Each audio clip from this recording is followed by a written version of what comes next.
Hindi nyo ba naisip guys na lahat ng bansa may utang sa World Bank? So, saan ang gagaling yung pera ng World Bank para ipautang? And may nag-reply dito sa comment na to kaso hindi ko magets. Sa Gorosei po kasi world government sila at may World Bank ang Gorosei. Ano yung Gorosei? Sa Celestial Dragon po talaga galing yun.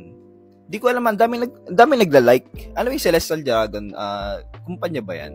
Anyway, susubukan kong sagutan ito kung saan ba nanggagaling, anong source ng fund ng World Bank na ipinapautang nila sa mga bansa. Una, ang World Bank ay umuutang din sa global market dahil mataas yung credit rating nila, meaning nagbabayad talaga sila ng utang, nakakautang sila ng low interest rate o mababa lang yung tubo. So kapag nakautang sila, ipapautang naman nila yun sa ibang bansa sa mas mataas na konti na interest rate. Ang tawag doon ay leverage investing. Pangalawa, yung kinikita nila doon sa paglo-loan, ginagamit nila yon na ipautang pa rin.